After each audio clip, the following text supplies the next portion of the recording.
पश्चिम बंगाल में पंचायत चुनाव को लेकर हिंसा की गतिविधियां देखी जा रही है और सबसे ज़्यादा हिंसा की गतिविधियां भांगड़ में हो रही है। भांगड़ में यहाँ पे जिस तरह से देखें कि पंचायत चुनाव के नामांकन पत्र से ही लेकर और आज तक हिंसा हो रहा है और टीएमसी और आईएसएफ के बीच किस तरह की झड़पें हो रही है। और यहाँ पे पश्चिम बंगाल के राज्यपाल सीबी आनंद भी पहुँचे थे और यहाँ पे हिंसा ना हो इसको लेकर पूरी तरह से प्रयास किया जा रहा है।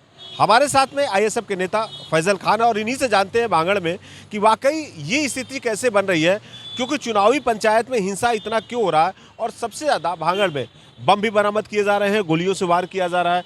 क्या कहेंगे कि जो सबसे ज़्यादा देखें आईएसएफ जो समर्थक है आपके पार्टी के हों या टीएमसी के लोग, क्यों इस तरह की हिंसा हो रही है, बमों का जखीरा मिल रहा है, यहाँ तक कि पश्चिम बंगाल के राज्यपाल को भी यहाँ आना पड़ रहा है।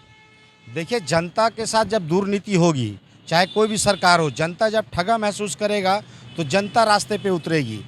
और जनता के लिए पब्लिक से लेकर के पूरे पॉलिटिकल पार्टी जिस तरह से आंदोलन कर रही है, आप देखिए, चाहे पारा टीचर से लेकर के देखिए, चाहे दुर्नीति से चाहिए, कोयला घोटाला से लेकर नोट का जिस तरह से जखीरा निकल रहा है टीएमसी के नेताओं का।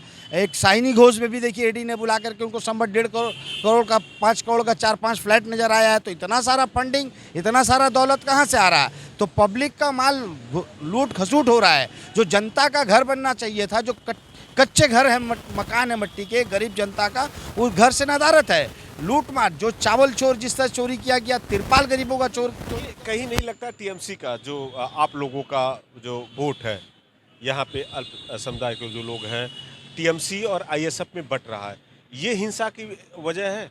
क्योंकि जिस तरह से देखें कि भांगड़ में आपके विधायक नौशाद सिद्दीकी यहाँ पे है, लगातार बीचों में जा रहे हैं, जनता के बीच में जा रहे हैं और शुरू से विरोध हो रहा है और सबसे ज़्यादा हिंसा की गतिविधियाँ भांगड़ में देखी जा रही है।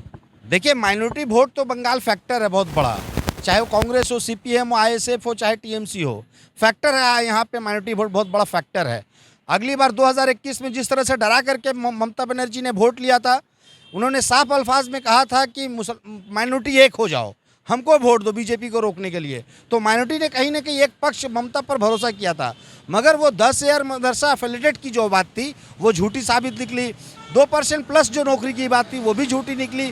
तो कहीं ना कहीं सेकंड लैंग्वेज उर्दू की बात अगर थी कलकत्ता शहर की, वो भी झूठी निकली। तो सरासर हर मामले पे नदारत है। अभी WBCS का भी देखिए मामला, वो भी हटा दिया गया, हिंदी को भी हटा दिया गया।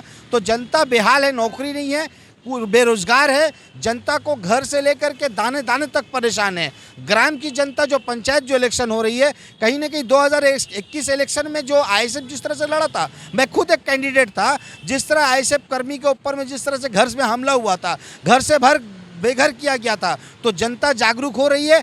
झूठा केस में फंसाया जा रहा है, पुलिस प्रशासन के द्वारा झूठा मामला किया जा रहा है, इसीलिए कहीं ना कहीं पब्लिक नाराज है और उससे खफा है, क्योंकि उनके नेता खुद सब चोर दिखाई दे रहे हैं। यहाँ तक कि देखिए राज्यपाल को भी आना पड़ा भांगड़ में। देखिए, अब टीएमसी वर्सेस टीएमसी, कल एक टीएमसी नेता को गोली मारा गया था, आपस में ही टीएमसी के भी लोग लड़ रहे हैं। तो क्या हिंसा ही जरूरी है? देखिए, पंचायत चुनाव है, लोग अपने मत का प्रयोग, तो क्या लग रहा है कि लोगों को डरवाया धमकाया जा रहा है, लोगों को पोलिंग बूथ पे नहीं जाने दिया जा रहा है और आपके जो पार्टी कह रहे हैं कि नामांकन पत्र उन्हें भी दाखिल नहीं करने दिया जा रहा, यही वजह है हिंसा की? देखिए, टीएमसी खुद अपने जाल में फंस चुकी है। कांग्रेस, सीपीएम, बीजेपी जितने नेता को सब अपने अंदर में जो ले ली, तो आपस में ही उन लोगों का फूट, एक लॉबी तैयार हो चुका है। एक लॉबी खड़ा है जो आईएसएफ को भी सपोर्ट कर रहा है और एक लॉबी जो बीजेपी, टीएमसी, सभी सीपीएम सभी को सपोर्ट कर रहा है। मगर ये आपस का जो झगड़ा है, ये लोग आपस में लड़ाई लड़ रहे हैं। टीएमसी में एक ग्रुपबाजी हो रहा है, ये लोग आपस का झगड़ा में कहीं ना कहीं मर्डर हो रहा है, खून हो रहा है इन लोगों का। कहीं ना कहीं टिकट का बंटवारा भी उन लोग का साफ दिखाई दे रहा है कि वो लोग आपस में लड़ रहा है। आपने बहुत सारे न्यूज़ चैनल में देखा जिस तरह से उन लोग में आपस में झगड़ा हो रहा है। तो मेरा मानना है कि पब्लिक जब एक वोटिंग कर रही है, पब्लिक को वोटिंग करने दीजिए, पब्लिक को फैसला करने दीजिए। आप नॉमिनेशन क्यों रोकना चाहते हैं? कौन सा संविधान है जो आप नॉमिनेशन रोकना चाहते हैं? ये टीएमसी के नेता गुंडामू जो कर रहे हैं, ममता बनर्जी खुला छूट दे के रखी है। आप गणतंत्र को मानती नहीं है, आप संविधान को मानती नहीं है, इसीलिए ये दुर्दशा हो रहा है। आज जितना जनता है आज मायूस है टीएमसी से। झूठा वादा, झूठा प्रचार। क्या लग रहा है कि इस बार पंचायत चुनाव में आप लोगों का भांगड़ में जबरदस्त जीत होगी? कैसी उम्मीद करते हैं? कहीं ना कहीं पैर से जमीन सिरक गया है।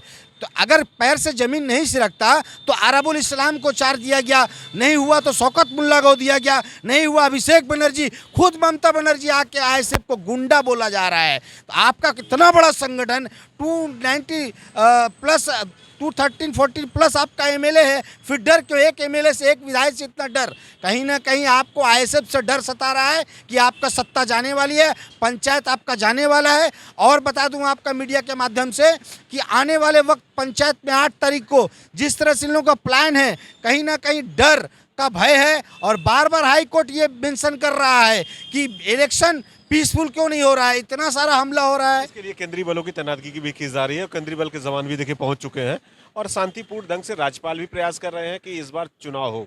देखिए, केंद्रीय बल तो एक बूथ तक रहेगा, लेकिन बाहर में जो हमला होगा, बाहर में जो पब्लिक को नहीं आने दिया जाएगा, उसका जिम्मेदारी किसका? कहीं ना कहीं गवर्नमेंट, राज्य सरकार का होता है। राज्य सरकार खुद चाह रही है कि लूट करके वोट लेना है।